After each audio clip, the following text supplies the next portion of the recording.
চশমা museum, a house of world class, জলট্যাক মোড়, বহরমপুর মডার্ন হোটেলের সামনে। রেজিনগর থানার আন্দুলবেড়িয়ায় এক বটবৃক্ষের নাম জটাধারী। এই গাছকে ঘিরে জটাধারী পুজো প্রতি বছরের মতো এবছরও হতে চলেছে বৈশাখ মাসের 29 তারিখে। এই পুজোকে ঘিরে প্রশাসনের পক্ষ থেকে একটি শান্তি কমিটির বৈঠক করা হলো।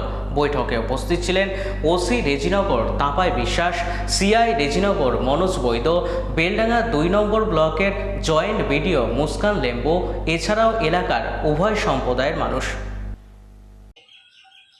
আমাদের উদ্দেশ্য খুব আমাদের এটা বিষয় বা टॉपिक तो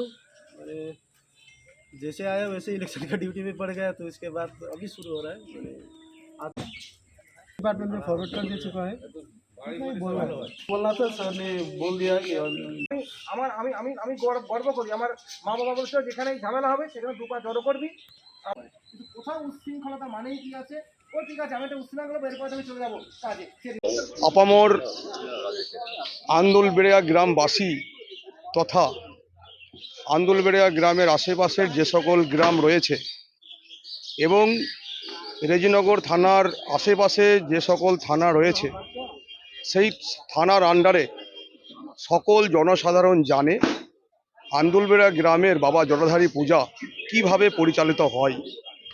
তাই এর আগে বা বিগত দিনে যেভাবে বাবা জটাধারী পুজো পরিচালনা হয়েছে বা পালন করা হয়েছে, সেইভাবেই আজও জটাধারী পুজো সেইভাবে পালন হবে।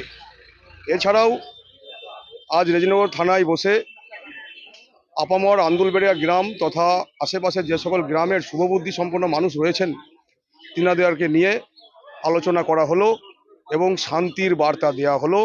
শান্তিপূর্ণভাবে নির্বিঘ্নভাবে এই বাবা জটাধারী পুজো পরিচালনা করা হবে। আমার নাম রাজেশ মণ্ডল, 70 নম্বর রেজিনগর বিধানসভার কনভেনার, ভারতীয় জনতা পার্টি। যে আন্দুলবেড়িয়ার যে জটাধারীতলা মেলার যে পূজা, সেটা ঐতিহ্যবাহী পূজা।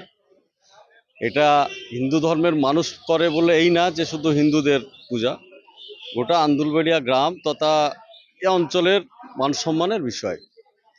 বরাবর এই পূজা সৃষ্টির সময় থেকে বিগত পূজা পর্যন্ত সমস্ত ধর্মের মানুষের সহযোগিতাতে এই পুজো হয়েছে। আগামী 13 তারিখ যে আছে যে পুজো, সেই পুজো সমস্ত ধর্মের মানুষের সহযোগিতাতেই হবে। নিশ্চয় থাকবো। আমার নাম মোহাম্মদ সাইদ, আমার ওখানেই বাড়ি।